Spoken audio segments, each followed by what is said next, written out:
I'm gonna Hello, give, I'm gonna hello, give, happy recallers. Thank you, Daryl. so let me give everybody a quick progress report. We are blasting past 500,000 signatures at this point. We have a lot of signatures out there for revalidation, if you will. Somebody asked earlier what our validation rate is. We're at about 82%. And just for those of you who don't know, we're required to have 1.495 million signatures. At 110%, we qualify for a random sample procedure. Otherwise, they count everything, and that goes very slowly and is not a good thing. The 110% gets us to 1.645 million. 125% pretty much guarantees 110%, and that's what we're going for. That's at 1.869 million. Creates a faster counting process, and it's based on a pretty high validity rate, and we're appreciating that validity rate right now. And I'm going to say it once and 100 times. There is no other volunteer effort on behalf of an initiative like this that's ever been registered, in my knowledge, in 42 years in the business. I've never seen an organization like this. I'm proud to be a part of it. I'm proud that our chairwoman was able to join us tonight. I'm proud that Daryl Issa got it done before and appreciates the efforts of the volunteers. Usually when we do a campaign like this, we say, oh, how much are the volunteers good for? 100,000 signatures. The volunteers have gotten us 500,000 signatures, and by the time we're done, I'm going to be a betting person and say that you're going to get us to 1 million, and then it's our job, the leadership's job, the donor community's job, and everybody else to assist with the other 1 million by paying for us to go into the mail to 3.5 million registered Republicans, which is a strategy that Daryl, I think you referred to as your secret sauce on the last one. So that's, I promised I would make it fast. Those are our statistics right now. We did do a test mailing of 100,000 3+ Republican households, which got us into about 300,000 or more registered Republicans, and we got nearly a 1% return on our very first day.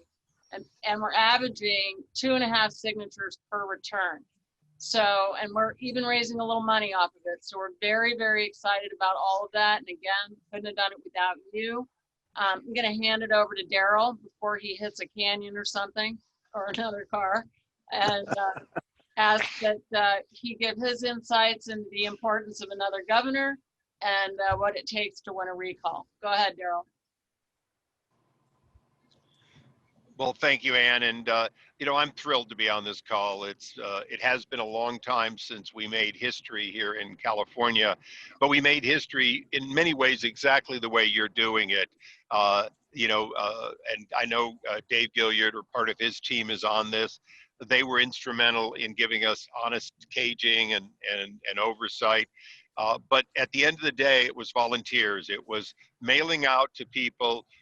The mailing effort is, as I think you alluded to, including contributions of money, virtually pays for itself when you've got a motivated Republican base, or I should say a motivated base, because we found that as one after another things happened by then, they codenamed him Gumby, Gray Davis, more and more people joined in. We have a similar situation. It's the lights are going out again, exactly as they did under Gray Davis. And as you know, Ann, the people are sick and tired of being told by the governor that to mask while they see Nancy Pelosi going in without one. So we had, the conditions are right. The only thing that concerns me, and it is a challenge, is we've got to get more earned media by having just a couple more people that are prominent, that are seen out there. But I think after the November election, there's going to be no shortage of people not only willing but interested in doing it. And the media after November 3rd is going to be starved for political news. And that was one of the secrets we also had in recalling Gray Davis, is that we had a quiet period. If you qualify for March, we have enough time to get past the November election and be spotlighted. But when it's all said and done, the people that are on this call are the most important. The ones that are going to mail to their friends and they're going to build your volunteer base. You know, there's no shortage of people who will follow a successful program. And I just, you know, I'm on this call because I'm excited to see that this is honestly run program that has a real chance. And I'm going to close with this. I didn't get on earlier recalls because I saw them as divided. I saw them as self-serving. And I don't see that now. I see the kind of a team that can make this happen. So that's why I'm on, and that's why I'm encouraging everyone to be on the next and the next and the next Zoom, and I promise I will be too. Thank you, Thank you, Daryl. Daryl. Thank you very much. I want to thank you, Daryl. I had the pleasure of working with you on that, and I was very proud, very proud. Our next speaker is Don Wagner, who's a Orange County newly elected Orange County Supervisor. Oh, Daryl, are you saying something? Don't cry. To mute me so that I wouldn't be bothering you. I'll listen. I'll stay on and listen though. Well, yeah, feel free to jump in anytime too. I'm sure none of us mind at all. We're honored to have you with us. And I want to also mention to everybody that on October 15th, we're going to be doing a massive turn-in of signatures. We've been referring to it internally as a rope-a-dope strategy. We're pretty excited about that time. So if you're in town, we'd love to have you with us wherever you're going to be in California to participate in that turn-in. Don Wagner is also somebody I'm very proud to have worked with. He's our newly elected supervisor in Orange County and leading the effort on reopen Orange County. And Don, there's a bunch of questions in the chat room already, and I'm sure it's going to be part of your comments, but everybody wants to know if you're suing Gavin Newsom. But I'm going to leave it to you now, and then right. If you'd move straight into introducing our illustrious chairwoman, I'd appreciate it. Happy to do it. Happy to be with you. And thank you, Congressman Issa. Thank you for your efforts. And the Congressman kind of outlined the history of recalls and why this one feels different and why this one has really, I think, taken hold of the imagination of a lot of the people in California who are looking for something better. And so I'm happy to be involved. I'll tell you, I'm working as hard as I can, not just to get California reopened, but to get under the governor's skin, because we are seeing that he does in fact respond to that. I don't know that I need to tell anybody on this call why it's important what we're trying to do here, but just to hit some of the highlights. As Daryl mentioned, you know, we recalled a governor not too terribly long ago because he couldn't keep the lights on. And Governor Newsom can't keep the lights on here in California. And there's so much more. You know, just today, we read in the paper, so I guess he did it yesterday, he outlined gas cars in the sale of gas cars in the state of California by 2035. Now, that may sound like a long way off, but it's not. My granddaughter won't even be driving by the time this new edict comes into play. He's, of course, pushing the green environmental changes that don't really offer us the kind of power and the kind of lifestyle that we in California, we in a state like this deserve. Quick war story, I was in Costa Rica on vacation a few years ago when Costa Rica announced they've gotten 100% renewable. Yay, Costa Rica. Well, first of all, it's a lot wetter with a lot more hydroelectric power than we have. And second of all, the lights went out the first 2 nights we were there. So I've seen the future of California under Gavin Newsom. It's Costa Rica. I don't want to live under that. You don't want to live under that. And most people in the state of California don't want to live under that. And we haven't even gotten to the fact that his forest management policies are literally going up in smoke around the state as we speak. Then you touch on a little thing like coronavirus. We are on our third scheme from the governor as to how to deal with coronavirus. And he's making it up as he goes along. We had a tier system. He junked that. He closed Orange County beaches. We pushed back. He immediately reopened Orange County beaches. He's got a watch list. We said under the watch list, schools can open on September 8th, at least here in Orange County. One day he wakes up, he decides he wants a colored map system instead of the watch list. Schools suddenly can't open until September 22nd, and not all of them did that yesterday. No change whatsoever in the science. He's kind of just making it up as he goes along. And when you look at the most recent thing he's got with respect to the tier system, nowhere in there is mentioned any of the things that for months we were told was important to flatten the curve. We were told we have to make sure our hospital beds are able to receive more patients, that we have ventilator capacity, that we have ICU beds available. We have to keep an eye on our death rate. Under the purple, red, orange tier system, none of that matters. All that matters is the positivity rate, the testing you do, and even he skews those numbers. In particular, it's just truly astounding, but there is a metric given by whether or not you test enough. And as the corner gets turned on coronavirus, people aren't coming out to test. So we now need to force people into getting tests. It's counterintuitive. It's not scientifically based. And what it does, of course, is impact the testing availability for people who really need it. There's a better way. That's what the opencalnow.com project is all about. We rolled it out in Orange County 2 weeks ago. We rolled it out yesterday with Supervisor Jim Desmond down in San Diego County. We're going to take it to Riverside County next week with Supervisor Jeff Hewitt, and I believe Supervisor Kevin Jeffries out there. Going out to the San Bernardino after that. I was in, my office was in conversation with a business owner in the Central Valley yesterday. They want us to go there. And we're also talking with some Northern California supervisors about taking the project up there. And the reason is that we know the governor doesn't know how to safely reopen California.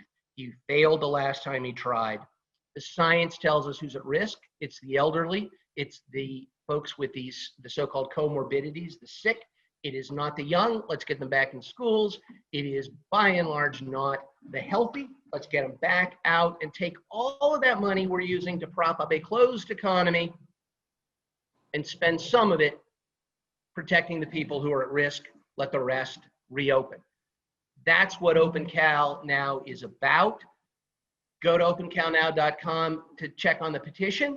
Make sure if you're in his district, you vote for Congressman Issa to get him back in Washington where we need him. And let's get this petition signed because we need a new governor, we need a better governor, and we need that governor now.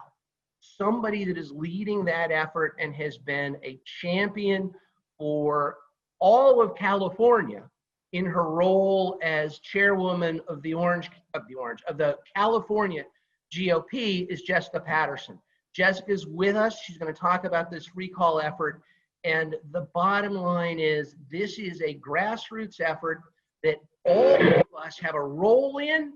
And Jessica is gearing up the party to take it on and to help all of California. So it's a pleasure to introduce Jessica to you. Thank you so much, Supervisor. You know, I came tonight prepared to talk about Gavin Newsom and all of the things that he's done so horribly wrong. I think that Congressman Issa and Supervisor Wagner covered that. And also, I believe that every single person on this call knows all of those stats. I believe that you guys know what it terrible job this governor has done. So I really want to start by saying thank you. I wanted to say thank you for all of the work that you all have done on the ground. When Ann Dunsmore and I talked a few weeks ago, and she gave me the update on how far this organization, this grassroots organization has come, I was completely floored and incredibly excited. I think that October 15th is going to be a huge day for this organization, but for Californians. For too long, we've been told that the Democrat Party is the party of choice because of exactly one issue. They don't want you to choose your doctor. They do not want you to choose where or even if your children go to school. They do not want you to choose who your candidate is for president. They tried to keep President Trump off the ballot. Now they don't want you to be able to choose what kind of car you drive. We have to stop the narrative that Democrats are about choosing. They are about controlling our lives. And this is the message that we need to make sure is getting out to every single Californian. At the California Republican Party, we've been trying to build the infrastructure over the last year and a half so that organizations like this and movements like this can be successful. We've recruited over 37,000 new volunteers to the party over the last year and a half. And we are energizing them, and we are making sure that they are executing our game throughout the state.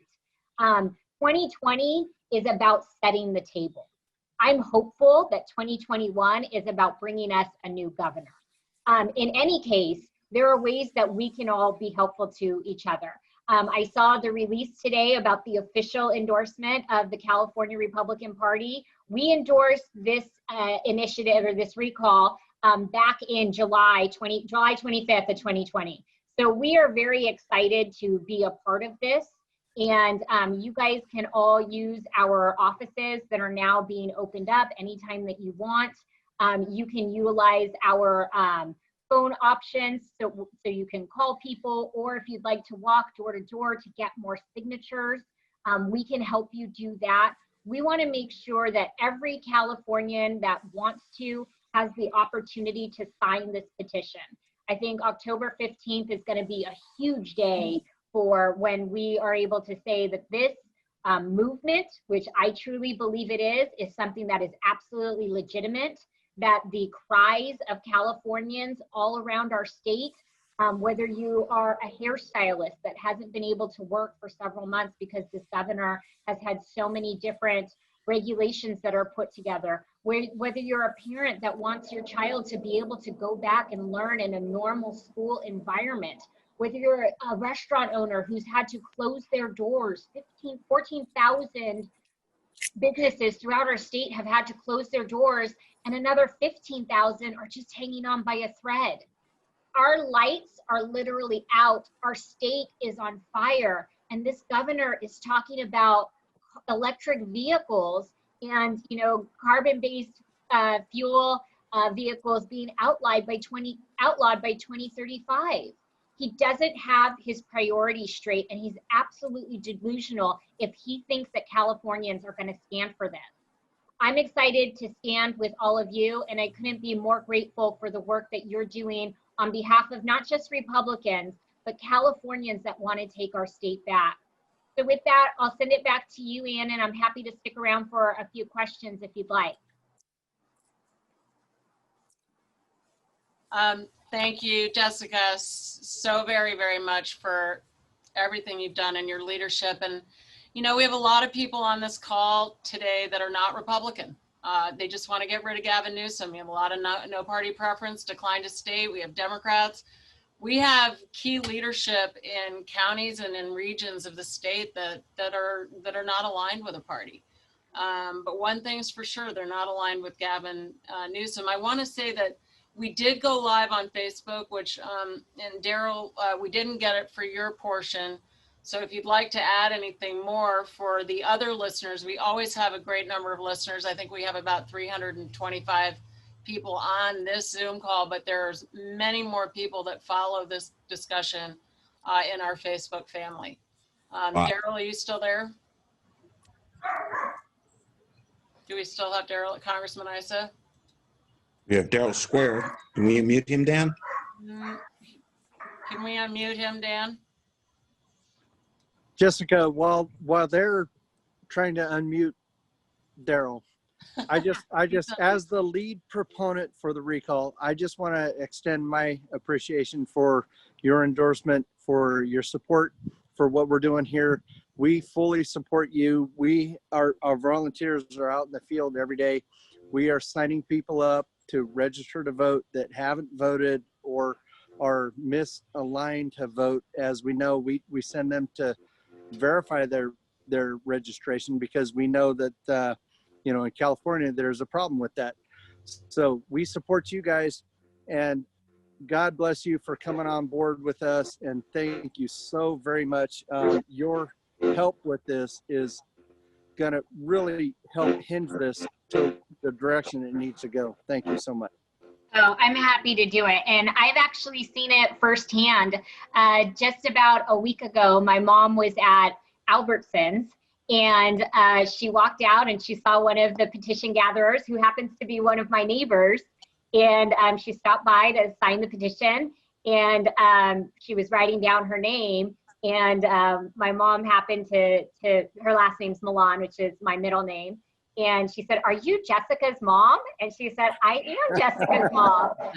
So it was really nice to see one of our neighbors and them connect, and just to be able to see our volunteers, your volunteers, the volunteers out there working so hard for this effort. It really is exciting to see firsthand.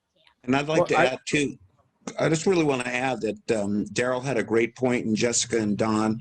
It's really bringing out a lot of the no party preference people. It's uniting the state of California across party lines, getting them to see really how bad the system we have is today. So again, to echo what Oren says, we incredibly appreciate your support, and what a great chance to spread the word of Gavin's uniting the state, oddly enough, against him. I'm gonna dovetail that in with a critical point. So this is we are in a battle between good and evil in our state. This battle is worth fighting, and it's worth funding. The Republican Party, the CAGOP, needs your help. We need your membership. We need people to sign up with the CAGOP. We need people to donate to their causes. They have critical races throughout the state. And Jessica, you have open, the audience is open to what you have for that endeavor. But I just want to let everybody know that they need our help. We need their help. We need to unify California across the middle ground, bridge the parties, bridge the gap, unite, come together, and get this done. Flip America, flip California red again. And we need to make sure that we work together and unite. We need your support financially. They need your support financially. We all need your votes. I'm going to grab, Jessica's going to have to get off in about 6 minutes. Thank you for that, Oren. Just a couple of other questions. Perhaps there's a question on here, Jessica. How do people make sure they're registered to vote and that their votes count? So a couple of things. We have an entire voter protection segment on our website. So you can go to cagop.org. You can do pretty much anything from that website. You can you can register to vote. You can sign up to be a volunteer. You can donate, but you can also check your registration and track your ballot once you've turned it in. So Protect the Vote is the section on our website that is specific to that.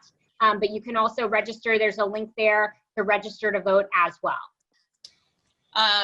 Another question is, what happens after the signatures? So basically, we're required to have our signatures in by November 17th. There are 2 other initiatives that had filed and received extensions for 90 days. We don't know, if we are qualified by November 17th, we very well could have a new governor by February or March. If somebody gets 50% or more We go to a runoff in March. I know, it's like, whew. And if somebody is 51% or higher, then we got a governor in February. Utilizing a 90-day extension, part of it might be okay, but I don't think anybody thinks we'll have this opportunity in June of next year. I think it'll still be very fresh in our minds what this governor is doing to us today. Jessica, I don't know if you have comments on that, but I think we'd all look forward to a February, March. I would too, but to be quite honest, if history is any indicator, he will continue to do what he has been doing. The overreach and arrogance of this governor is beyond. I have never seen anything like it, and I think that is what is getting Californians so upset. And I think that he will continue to do what he has been doing, but I'm hopeful that we get this done quick and fast. Yeah, quick and dirty. Now we all know about the gasoline powered car issue. Just so you all know, before this Zoom call started, we had sent out an email alerting people that it's really we do need them to start contributing and pulling down the petition because of this new bill that he signed, and that's after the pedophilia bill that he signed last week. So I mean, over 30 people contributed inside of 5 minutes, and it was literally scrolling through my screen. So there's a lot of interest out there. I'm going to just start going through some of the questions here and see if there's anything for you, Jessica, before you leave. If the whole state was shut down, was it true that the whole state was shut down except for his personal winery? I'll let anybody answer that. I believe he did get some help there. So, I mean, there was a number of counties that were still on the list for stay-at-home orders. It happened to not include his county. I am married into a family that has a total of 3 Jessica Pattersons, and I think that the Plumpjack Winery should never accept a reservation from anyone named Jessica Patterson, but my cousin happened to send an email there to find out if she could get a reservation, and her name is Jessica Patterson. And they said, yes, we're still serving everybody. You know, if you have a reservation, your reservation's still there. So it did seem as if, I mean, I think some people saw just last weekend, you know, Disneyland has been shut down. Not just for the people that enjoy Disneyland, but for the people that work at Disneyland. And the governor was there and had a private dinner at Disneyland. So, you know, these types of things and the hypocrisy that comes from this governor just really knows no bounds. I'm gonna go ahead because it's 5:58 and I don't want to abuse the privilege of having you on the call, Jessica. Is there anything that you'd like to say to the group that we haven't asked you about? And then I can take questions afterwards. Say thank you so much. And once again, it has been amazing this last year and a half to see how pumped up people are around our state. And this was before he closed down our economy. This is before he shut down our schools. This was before, you know, the overreach on some of these issues, the absolute disregard for thinning out our forests as we watch our entire state be on fire. And I am just so incredibly excited. I'm so incredibly proud of the people that have come to say, listen, I may not agree with you on everything, but we agree that what California Democrats have done to this state and the one-party rule that we've seen over the last year and a half, but more importantly, the one-man rule that we have seen over the last several months with his executive order after executive order is not right. It is not democracy, and it is not what has made California great for so many years. So I want to say thank you to all of you. I look forward to seeing you all out there on the trail. We've got a lot of work to do. Remember, 2020 is about setting the table. 2021 is when we take it back. So thank you so much, everyone. Thank you, Jessica. And yes, everybody, because you've got a lot of questions. The California GOP is posting our website on their website, as they do with all of the entities that they endorse. We want to thank you for that very much. We know that you're trying to take care of a lot of candidates and a lot of causes. We really appreciate your coming on board. Happy to be Thank you, here. Jessica, very much. My Appreciate pleasure.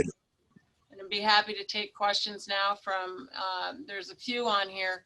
Our percentage rate, one question here is, what is our percentage rate on validity? It's at about 82%. And that's viewed as being very, very good. Let's see. Will the California GOP mention the recall in their email blast? Brian Watkins is on the phone with us. And Brian?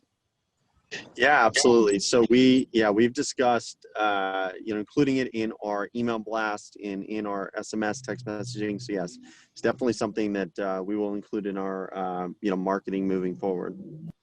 Another thing for you, Brian, too, people wanted to, Jessica graciously offered to let us use the county offices, the county party offices. Absolutely. Is there a listing of those on your website, or how do they figure out where those are? Yeah, absolutely. So if you want to get in contact with me, I'll put my contact information in the chat room or send it out afterwards. But we have a list. They're primarily based in the 4 targeted congressional races here. But yeah, we can send out a list and make sure everyone on here is aware of not only where our county party offices are, but then also where our victory offices are located as well. Okay. Thank you, Brian. Thank you, Brian. Thank you, Brian. Absolutely. Another question is, how are we doing in LA County? LA County is the largest Republican Party, county Republican Party in the nation. And if you live in LA County, you need to get on board with your local party, and you need to help us out with these signatures. Again, largest county party, Republican county party in the country. And we don't have enough volunteers to deal with it's also very large geographically. So we really, really do need help in LA County. Let's see, I'm going to scroll down on some more messages here. Governor, let's see. Getting a lot of statements from people about doing 2 to 3 booths a week, and love meeting all the different people that like to discuss getting rid of Gavin Newsom. And I think that's really important. A lot of thanks to Jessica for getting on the call, and Congressman Issa and Don. A lot of questions about Gavin Newsom being sued by Orange County, and when's that going to happen? I don't know if you're still on the phone. No, I'm still here. Yeah, let me answer that. There is no plan at the moment for Orange County to sue the governor. The reason for that is twofold. One, counties are themselves political subdivisions of the state, which raises the legal question, the lawyer question of whether we would have standing to sue, since we are part of the state, to essentially sue ourselves. I know other counties have talked about it. I don't know that any have actually done it. There have been a number of lawsuits by individuals, by cities, which don't have the same restrictions that our council tells us the counties have, that have sued, and we've seen churches have sued, etc. The other reason we wouldn't sue, not just standing, is that sadly, at least here in California, so far, all of those decisions have gone against the plaintiffs, and the governor has been given relatively free rein, which is particularly frustrating because we're seeing in other states, state Supreme Courts, some federal courts in other states are reining in their governors. We aren't seeing that in California. A federal court in Orange County allowed him to do what he was doing. A state court judge, there was a challenge down here, a state court judge allowed it to go forward. Several churches on 2 separate occasions took the question of limits on worship to the United States Supreme Court, and sadly, John Roberts sided with the liberals, and the governor was allowed to keep the restrictions on the churches. So we've not seen in California the kind of success that we've seen in some other states, which is the other reason the lawsuit angle, to my mind, is perhaps the less effective way. And let me just say, that's kind of what motivates Open Cal now, because we've seen the governor, when we complain and push back and say this isn't the science and it isn't working and you're not letting us do it right, the governor does fold. He closed Orange County beaches. Out of all the beaches in the state alone, the blowback was enormous. He basically said it'll only be a couple of weeks and we were opened in 4 days. He rolled out his tier system and he said, don't worry, we're going to move to the next tier in a couple of weeks, not months, weeks. Either on a Wednesday or a Thursday or a Friday, he said that. The following Monday, he said, I'll have you opened in the next tier by Friday. Why? Because the public pushed back. We complained about the schools being closed when the science says kids are not at risk, can be protected, and suddenly the schools were allowed to have a waiver process. So we're saying with Open Cal now, and it's not just me, it's local leaders, city council members, mayors, supervisors from around Southern California saying, Governor, we're tired of your ever-changing metrics, not driven by science. Let us use the science to open safely. That's what we're trying with Open Cal now. And the governor has responded. Heck, he's on his 3rd try. So we know this is working. Sadly, in California, it's working better than the lawsuit angle. Yeah. I want to address a couple things that people are asking because they're really good questions. They're kind of molecular in nature, but it's okay. I think it's important. If there is one bad signature on a petition, does that mean the whole page gets thrown out? The answer is no. I'm going to run through. We're doing a lot of work in the field on fixing these petitions. We cross them out. We send the person a letter saying you didn't sign properly, you weren't inside all the little boxes, or I think the worst offense on the petitions, it's not an offense, but I think the thing people don't tend to get right as much as they should is filling out the declaration statement at the end. If you pull down a petition, you can't just sign it and send it in. You can't have people on one petition from multiple counties. It's one county per petition. But there's a section at the bottom called a declaration, and you've got to fill that out in your own handwriting all the way through, all the different little dates and your signature. Now, the good news is that if we get a petition in where the declaration is not done properly, this office here has been sending out thousands of letters to people who did not sign their petitions, because that is the one thing that will disqualify the entire petition.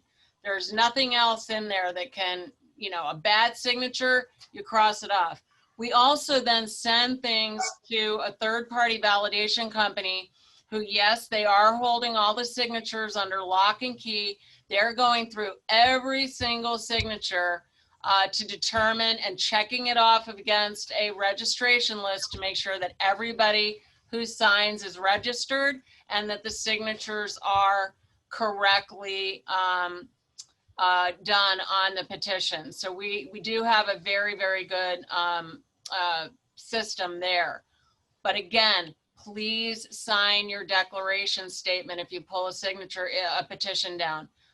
The only valid site to give money to on the website, and there's a bunch of questions in here, is recallgavin2020.com. That's the only site where the money gets spent on this effort. The other thing is, please, here's little humorous things. Please only sign the petitions in blue or black ink. No pink ink. No pink ink, no orange ink, no purple ink. Just blue and black ink. And it may sound funny, but I myself have actually gone through thousands of petitions and see what the issues are. Let's see. And can I add a request from somebody that's been asking me for the last 3 town halls to mention a very important fact. Folks, please, if you're volunteering, if you're going to have an event in your location and you're on Facebook, also enter your event, your pop-up on the website, recallgavin2020.com events. Sue from Hesperia, thank you so much for that recommendation, and I hope that fulfills the request. I did remember, check in my point, but we need everybody to enter their pop-up events on the website, and this is important. As we go forward, you know, I've been under attack by Facebook. My personal profile has been taken down. We need everybody on this call. We need everybody on our Facebook groups. We need everybody in our coalition to log your email with recallgavin2020.com. If anything else, just under the info tab. So you stay connected with us so we can connect with you. We can communicate if come October 1st and they take all of our groups off Facebook because we're politically affiliated. Okay. All good points. Another question popped up. If you sign a petition twice, we will find it and knock one of them out. So if in doubt, sign it again because we'll catch it on our side. The efundraisingconnections.com is literally the portal that we use on our website for credit card contributions. So if you go to our website and hit donate, you will get that link, but that's very valid one. And for those of you who have commented, my signature's changed since I first registered. I've been at the county registrar of voters. I've audited signatures before. Every single time you vote and you sign next to your name, that becomes your newest signature. So it isn't the signature you had when you first registered. It's the signature that you had when you last voted. Can we talk about the mailers? Sure. If you get a mailer from USPS and it's from the Recall Gavin, and what address will that come back to? If you get a direct mail piece, so we have two addresses. We have a mail room in Sacramento that's a PO box, and then we have a Birch Street address down here, as well as my regular office address, which is on Quail Street. There is no way that one office can handle all the mail that's coming in. I have a lot more staff down here. The Sacramento shop was set up in the early stages when it was strictly a volunteer office. Now we're getting in massive amounts of mail, and we're also sending out massive amounts of mail. We're on our second 100,000 piece mailer to multiple Republican households. Is going out on Monday. Takes about 5 days for that to complete its rollout.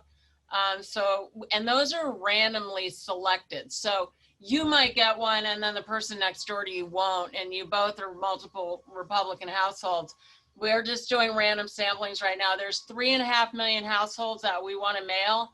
I have to get $1 million in the bank in order to do that, and I'm trying. That's really the last major expenditure we have to make, is just getting that mail out. So please don't think that, look, I'm in Orange County. I'm here for you to come and drop off your signatures, help us count, help us mail, do whatever you need. We're here pretty much working on this 12 to 15 hours a day. And I want to add, go ahead. No, go ahead, Mike. I just want to add something because I watch these scrolls each week and we have a lot of new people on here. Any questions you don't get answered tonight that I see, many of them do go to our website at recallgavin2020.com. We say that every week because many of these questions, instructional videos, and things like that are up there. Also, you can email us directly and get on our email list again because it's impossible to get every single question that's out there. I'm getting there. I think I've I'm watching them, man. They come in pretty fast. Yeah. No. I'm looking at it, but I think for the most part, my phone number is I think it's on the thing, but my email address I'm going to put right here to the whole attendees. You just email me if you need me,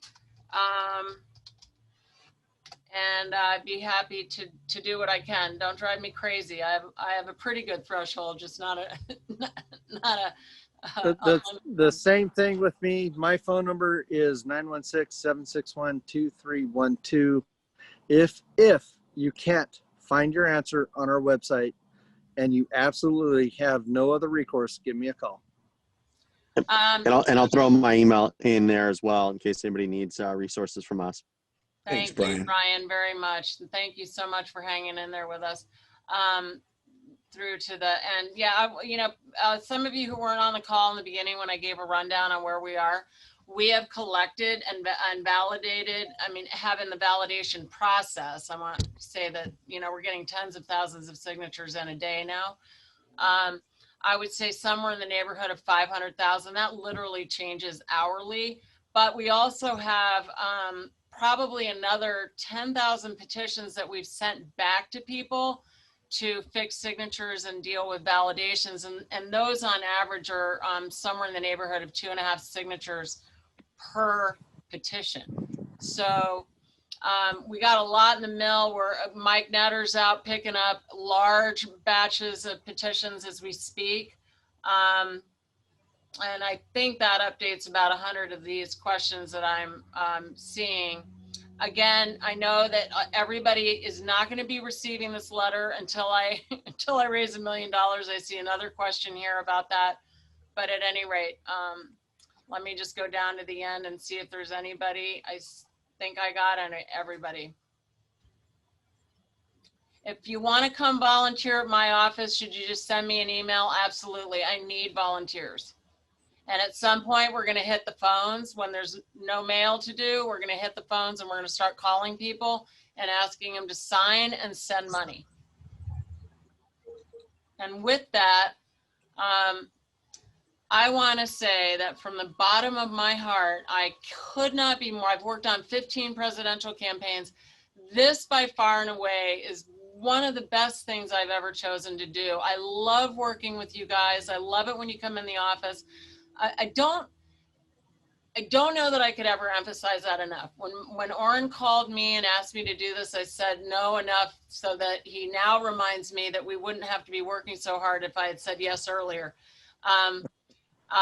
So my apologies, mea culpa. Next time I'll respond sooner. But again, we wouldn't be here where we are now if it weren't for you guys. We won't be finishing this off with a success if it isn't going to be for the hard work you continue to do. And I promise you that to the degree that we can, I believe one of the most important elements of this campaign to empower is the volunteer base. Go out and get 4 more people to work on this. Get 10 more people to work on this. Try to get signatures every day. I don't want to tell you to drop everything you're doing. You may have a small baby in your arms and I wouldn't want to cause any problems. But do understand October 15th can be an epic day for us. We want to turn in 1 million signatures. We can do it. And then we have time to get in another 800,000 on top of that, and we can do that too. So with that, I'm going to stop talking. I love you guys. Thank you so much for pledging your time and your passion to this project. Trust me, I know we can bring California back. I remember when we had a governor and all but one constitutional office was held by a strong conservative. In fact, the other was a nonpartisan in the Office of Education.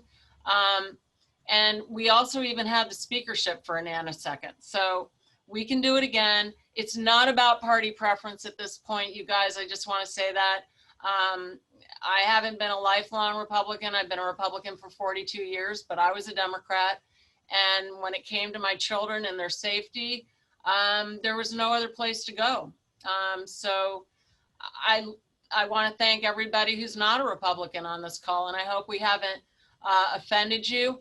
But like Ellen says, recall strong, one state, one nation. That's who we are in California, and we can do it, and we can bring it back, and it can all be done right after Christmas. So thank you again. I'm going to stop talking. Thank you, everybody. Thanks, everybody. Thanks, Ann, for organizing. Thank you all very much. Let's go Flip it get red. a new governor. Kick a little butt. Thank you, Don Wagner. Thanks, Don Wagner. Well, Don left. Thank you, and thank you, Roxanne and Leanna. Thank you for joining us. God bless. God bless. God bless everybody. See you soon.